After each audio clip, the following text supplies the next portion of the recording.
ये बसरा जो कोयत से मिला हुआ शहर है, इराक का एक मुल्क है जिस मुल्क में हजरत जुबैर बिन अवाम लेटे हुए, सुभान अल्लाह के, जिस शहर में जुबैर बिन अवाम लेटे हुए हैं, उनके करीब में एक ताबई है अब्दुर्रहमान, उनके करीब में एक सहाबी रसूल हैं जिनका नाम है हजरत उतबा बिन गजवान। मैं इनकी मज़ार शरीफ पर कई मरतबे गया हूँ। ये बगदाद शरीफ से 650 किलोमीटर के फासले पर है। हुजूर सैयद शबात मियां शाह साहब क़िबला ने इनके बारे में एक बात बयान की थी। बोले एक जंग में थे उतबा बिन गजवान, तो एक दुश्मन का पीछा करते करते दौड़ा लिया उसे। जब उसे मारने के लिए जमीन पर उठा के पटक दिया ना, तो सामने खेमे का पर्दा हटा के एक लड़की आ गई, बड़ी खूबसूरत थी, बड़ी जाजिब थी, उसके होंठ उसके गाल बड़े प्यारे थे। तो उतबा बिन गजवान अपने दुश्मन को छोड़ करके उसी को देखने लगे, उसी को देखने लगे, बहुत देर तक देखने लगे। अचानक याद आया, ये हमने क्या किया, जिन आंखों से हुजूर को देखते थे उन आंखों से इसे कैसे देखे। कि तलवार के मुंडे को यूं किया और जोर से मारा तो हड्डी के पास से वो आंख का ढेला बाहर निकल के आ गया। अपने उसे जमीन पर गिरता हुआ देखा ना आंख के ढेले को, तो अपने पैर से उसे मसल दिया और चीख करके बोले, मैं वो उस आंख के ढेले को अपने चेहरे पे नहीं रखना चाहता जो हुजूर के अलावा किसी और की तरफ देखना चाहता। ये क्या मतलब है, दुआएं मांगी गई है, सुना है आप हर आशिक के घर तशरीफ लाते हैं, मेरे भी घर में हो जाए चरागा या रसूल। ऐसे घरों में चरागा होता है जहां बहू बेटी दामाद सबके कमरों से रात रात भर गाने बजाने की आवाज। ऐसे ही कमरों में धोखा है, ये फ्रॉड है। इमाम गजाली फरमाते हैं हसीन फ्रॉड है, एक हसीन धोखा है। अपने आप को निकालो, आखिरत के मैदान में तुमको सुरखरुई हासिल करने वाले कबीले से जोड़ा गया। अपना स्टेटस, अपना लेबल समझो। मिंबर के उलमा की भी जिम्मेदारी बनती, इन मशाइख सनागरों के कदम की बरकतें देखें।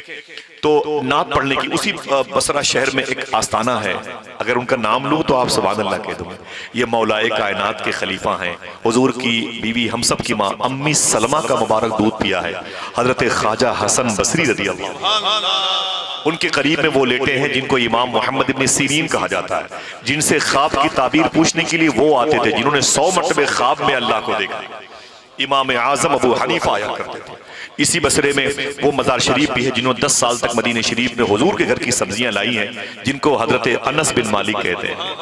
इसी शहर में एक आस्थाना है जिनको तलहा बिन उबैद, जिनको हुजूर ने 10 खुशकिस्मत जन्नतियों में होने का तमगा अता फरमाया था, जनाब तलहा बिन उबैद। बड़ी मुबारक ज़मीन है बसरा की।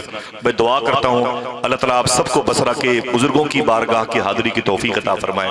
राबिया बसरी यहीं पर पैदा हुई, एक रवायत के मुताबिक एक मज़ार शरीफ उनकी वहीं है, मैं वहाँ गया हूँ, लेकिन ज़्यादा कौल फ़लस्तीन में है। ख्वाजा हसन जो बसरी हैं वो भी यहीं पैदा हुए। मैं एक बात करता हूँ, इसको याद कीजिएगा, न जोर से बोलिएगा न कोई और काम कीजिएगा, मेरी बातों को सुन लें।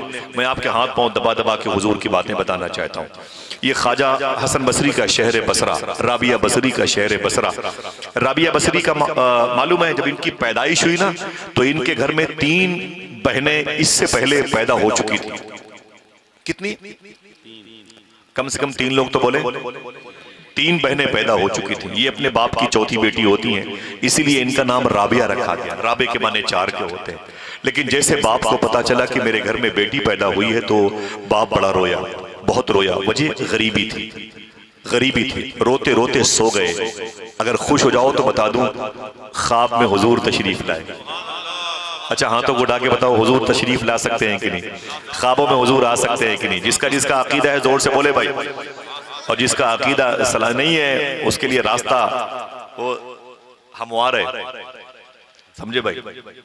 हम पूरी कायनात के जिम्मेदार रहे, हमें तो अपनी भोली भेड़ बकरियों के अकीदे को संभालना। हाँ, समझ रहे हैं आप?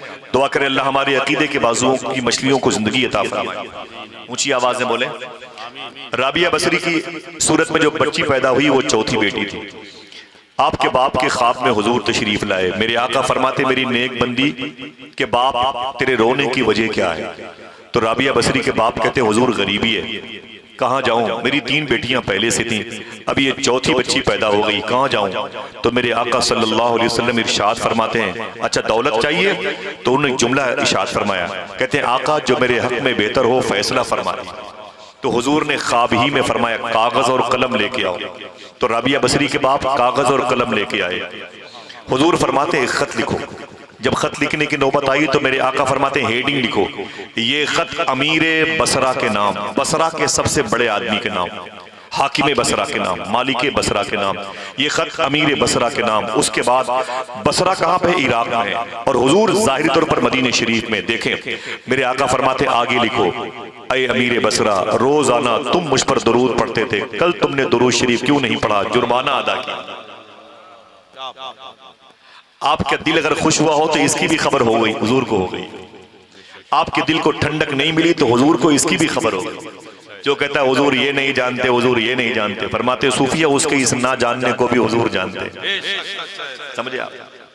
मेरे आका फरमाते हैं कि आगे लिखो, ऐ अमीर बसरा, रोजाना तुम मेरी बारगाह में दुरूद पढ़ते थे, कल तुमने दुरूद क्यों नहीं पढ़ा? जुर्माना अदा कीजिए। कीमत कितनी होगी जुर्माना की? 400 चांदी के सिक्के। कितने? ऊंची आवाज, सवाब लेने की नीयत से बैठे तो जरा जोर से बोले। कितने? 400 चांदी के सिक्के। 400। एक दिन दुरूद ना पढ़ने की सजा 400 चांदी के सिक्के। हम पूरे पूरे हफ्ते दुरूद नहीं पढ़ते, नाम दफ्तरी इंसानियत से खारिज कर दिया गया। हमें कौन पूछेगा? हमारा कौन पुरसाने हाल है? राबिया बसरी के बाप कहते हैं कागज को लेके सुबह को अमीर बसरा के महल के सामने गया। वॉचमैन से मैंने कहा कि इस खत को अपने मालिक तक पहुंचा दे। जैसे मालिक ने उस खत को देखा, खड़ा हो गया अपनी कुर्सी से। उसने वॉचमैन से कहा, खबरदार ये खत जो लेके आ रहा है उसे अंदर मत आने देना। मैं खुद दरवाजे पे जाके उसका इस्तकबाल करना चाहता हूँ, उसका वेलकम करना चाहता हूँ। बाहर आए अमीर बसरा, राबिया बसरी के बाप के कदम को चूमा, आंखों को चूमा, पेशानी को चूमा, अंदर ले गए, अपनी कुर्सी पर बिठाया और कहने लगे, अय अजनबी मुसाफिर, दुरूद मैं पढ़ता था अपने घर के उस किनारे पर मुसल्ले पर बैठकर चराग बुझा करके। दुरूद पढ़ने की खबर मेरी बीवी को नहीं, मेरी बेटियों को नहीं, मेरी कनीजों को नहीं, मेरे गुलामों को नहीं। तुझे कैसे पता चला कि मैं दुरूद पढ़ता हूँ? तो राबिया बसरी के बाप ने कहा, मुझे भी नहीं खबर, ये तो मदीने वाले आका ने मुझे बताया है। इतना सुना तो रोने लगे अमीर बसरा। 400 चांदी के सिक्के उनकी जेब में डाल दिया और 1200 चांदी के सिक्के गरीबों में तकसीम कर दिया। उस कागज को लेके कहने लगे, ऐ मेरे वजीरों, मेरे मरने के बाद मेरे सीने के ऊपर, मेरे कफन के नीचे इस कागज को रख देना। अल्लाह की बारगाह में मेरी पेशी होगी। अल्लाह फरमाएगा, ऐ हाकिम बसरा, मेरी बारगाह में क्या लेके आ रहा है? तो कह दूंगा, मेरे मौला तेरी शान के लायक तो सजदे भी नहीं थे, लेकिन ये कागज बता रहा है जिंदगी में तेरे हबीब पर मैं दुरूद पढ़ा करता था। इतने मुबारक चेहरे, ये समात है, ये साफ कल्ब जिसमें इल्मे अली, इल्मे रसूल, इल्मे रजा की बरकतें मौजूद है। ये शामियाने, ये कुमकुमे, ये फरिश्तों का हुजूम, ये मर्दाने गैब की बरकतें, गौसे आजम सरकार के जिक्र मुबारक के ये मुबारक लगे हुए पर्दाए गैब, ये सनसनाती हुई हवाएं, ये तुम्हारे दुरूद पढ़ने की गवाही देगी। मैंने जो बातें की ये आपके अकीदे में शामिल है कि नहीं? हुजूर सुनते हैं कि नहीं सुनते? तो रात के आखिरी हिस्से में जब मोबाइल का स्क्रीन हमारे हाथों में आता है, उस वक्त हम क्यों भूल जाते हैं? हम मुखातिब हैं सुन्नियों से, हमें कोई मतलब नहीं खिंजीर सिफत वहाबियों देवंदियों से। हम आपसे मुखातिब हैं। जब रात के आखिरी हिस्से में मोबाइल आपके हाथों में आता है, उरियान नंगी तस्वीरें हमारी निगाहों के सामने आती हैं, उस वक्त हमारा अकीदा कहाँ चला जाता है? सुने, बहुत गौर सुने। मेरे दोस्त हैं प्रोफेसर राव रिजवान, लाहौर में रहते हैं। हजरत मेरी टोपी आपके कदम के नीचे। मेरे दोस्त हैं प्रोफेसर राव रिजवान, उन्होंने लाहौर से मुझे एक सवाल भेजा। बोले, आसिफ भाई पूछिए सूफी सुल्तान मियां शाह साहब किबला से, इखलाक किसे कहते हैं? इसे बोलिएगा नहीं, मैं चाहता हूं अपने उलमा किराम। ये लाहौर का सवाल था। उसने मुझसे पूछा कि पूछिए सूफी साहब किबला से। मैंने हुजूर मुफ्ती साहब किबला की कदम बोसी फरमाई और फख्र से जूती अपने सर पर रख सकता हूं। नबी की नात पढ़ने वालों के पैर को चूम सकता हूं। सैयदजादे तो सैयदजादे हैं माशाअल्लाह, ये जहां बैठ जाएं उस जमीन का बोसा दिया जाए। इनकी खिदमत करने वालों के जूतों में अपने बच्चों को दाल चावल दिया जाए। बड़ी बात है। सुने, ये धोखा भी हो सकता है। मैंने पुरतपाक तरीके से मुस्कुरा के मुलाकात की दस्तबोसी की, फ्रॉड भी हो सकता है। ये इखलाक नहीं भी हो सकता। उसने कहा, पूछो सूफी सुल्तान में साहब से इखलाक किसे कहते हैं? मैंने कहा कि हुजूर मेरे दोस्त हैं लाहौर से राव रिजवान साहब, और उनका सवाल है कि इखलाक किसे कहते हैं? क्या यही इखलाक है? मैंने आपसे मुलाकात की, हंस के पूछा खैरियत है? आप खुश हो गए कि आसिफ भाई के अंदर तकब्बुर नहीं है, ये धोखा भी हो सकता है। मैंने कहा आप बताएं इखलाक किसे कहते हैं? हुजूर सोने के कलम से लिखने के लायक के जुमले हैं भाई। देखिए सूफी साहब किबला फरमाते हैं, इखलाक इसका नाम नहीं है। मैंने कहा फिर किसे कहते हैं? कहते हैं इखलाक तन्हाई में फरिश्तों के लिहाज करने का नाम। इखलाक तन्हाई में फरिश्तों के लिहाज करने का नाम। मोबाइल आ गया हाथ में, नेटवर्क काम कर रहा है तो पर्दे खींच दिए, खिड़कियां बंद कर दी, अब कोई नहीं देख रहा। सुन्नियों तुमसे मुखातिब हूं, तुम्हारा तो अकीदा है तुम्हें नबी देख रहे हैं, तुम्हें इनसे क्या मतलब शिया रवाफिज खुरूज वहाबिया दयाबना से। खुदा की कसम मैं आपसे बात करता हूं, आपका तो अकीदा है कि आप नबी के सामने, नबी आपका देख रहे हैं, फिर कहां से भटक गए? ये किसने बता दिया कि इस वक्त हुजूर नहीं देख रहे? हाँ, अल्लाह तबारक व तआला जो उसकी निगाह रहमत है वो हर चीज को देखती है। लेकिन एक बात चुपके से बता दूं, मुझे इन बुजुर्गों ने बताया है, जब मियां बीवी निकाह के बाद एक कमरे में अपनी मुबारक मोहब्बतों का इजहार करते हैं तो उस वक्त अल्लाह अपनी निगाह रहमत को हया के पर्दे में रखता है। अल्लाह अकबर, अल्लाह अकबर। अल्लाह ताला हमें हर जगह हुजूर की बारगाह में होने के एहसास दिलाने वाली राह का मुसाफिर बना दे। आमीन कह दो मोहब्बत के साथ में, ऊंची आवाज में आमीन कहो। मैं गुजारिश करता हूँ आपसे, आज बड़ी दुनिया देखी है, कई मरतबे बगदाद, ईरान, इराक में बहुत देखा मैंने, उजड़े हुए लोगों को देखा, खुदा की कसम, जो भूल गए थे अल्लाह उसके रसूल की खशियत व मोहब्बत किसे कहते हैं। आज उनकी कब्रों के नामो निशान नहीं है। तुम्हें मेरे आका हुजूर शेर बेशे सुन्नत ने पाला पोसा, तुम्हें हुजूर मुफ्ती आजम के कदम की बरकतों ने संभाला है, तुम्हें सरकारे मुशाहिद मिल्लत ने, हुजूर ताजुश शरिया ने, खानवादे बरकातो हशमातो रजविया ने तुम्हें संभाल करके रखा है। तुम पर उनकी बड़ी गहरी अमीक निगाहें मौजूद है। इसे जाये न होने दें। इस मोहब्बत को बर्फ की सिल के तरीके से न रखें वरना पिघल जाएगी, समझे? इसको अपने दिल के अंदर सजा करके रखें, ये बड़ी नेमत। अल्लाह हमारे दिलों में हुजूर की मोहब्बत पैदा फरमा दे। अल्लाह ने कुरान में इरशाद फरमाया, मोहम्मद अल्लाह के रसूल हैं।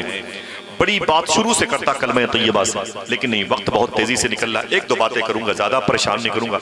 आपको दिक्कत होगी तो मुझे माफ कीजिएगा, लेकिन आप कहां जाएंगे? जहां भी जाएंगे जिक्र हुजूर तुमसे पहले वहां पहुंचा हुआ होगा। आप भाग नहीं सकते हुजूर के जिक्र से, खुदा की कसम आप कहीं नहीं जा सकते।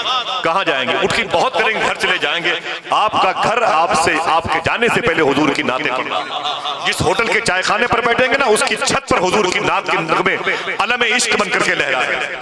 कोई ऐसी जमीन नहीं है जहां आप चाहो कि मैं निकल जाऊं तायुश परस्ती की दुनिया की सैर करने के लिए। खुदा की कसम हर जगह जिक्र हुजूर की बरकतें मिलेंगी, समझे? हर जगह जिक्र हुजूर की बरकतें मिलेंगी। अल्लाह का कुरान कहता है मोहम्मद अल्लाह के रसूल हैं। किसके? क्या मतलब? जो अम्मी हलीमा के घर पे आए थे ना, वो मोहम्मद सल्लल्लाहु अलैहि वसल्लम, वो कोई ऐसे वैसे नहीं है। उनको ये मत समझना कि वो सिर्फ अपनी चप्पलों को सिल लिया करते थे, बकरियां चरा लिया करते थे, हाँ, जैसे सीरत में वहाबिया बयान करते, हाँ, हुजूर के तसर्रुफात की बात नहीं करते। उनको बता दो कि वो मोहम्मद सिर्फ मक्के में टहलने वाली जात का नाम नहीं, वो रसूल है, रसूल। फिर बात की वो किसी ऐसे वैसे अल्लाह के रसूल है, फिर बात की वो थे नहीं है। अकीदा क्या है? ऊंची बोलो, है। अब है जो माने हो, अगर है तो नजर आना चाहिए, अगर है तो क़यामगाह कहाँ है, अगर है तो कोई जगह होगी हुजूर की। तो सूफिया करम फरमाते हैं कि हुजूर के होने की, हुजूर के क़याम की जगह आशिकों का दिल है। जरा मोहब्बत से कह दे सुभान अल्लाह। आशिकों का, ऊंची बोलो, आशिकों का दिल है। अब हुजूर को ढूंढना, हुजूर कहाँ है, तो पता कर लो कि आशिक कहाँ है, पता कर लो आशिक कहाँ है, बस समझ में आ जाएगा वही हुजूर है। अब पता कर लो आशिक कहाँ है, और जहां आशिक होगा जिक्र हुजूर होगा। सूफी साहब फरमाते हैं कि जिक्र हुजूर का कमाल यह है कि हुजूर की मौजूदगी में होता है। ये हुजूर के जिक्र का कमाल यह है कि हुजूर की मौजूदगी में होता है। मैं बताता हूं कि हुजूर हैं कहां पर, दो तीन बातें करूंगा इंशाअल्लाह।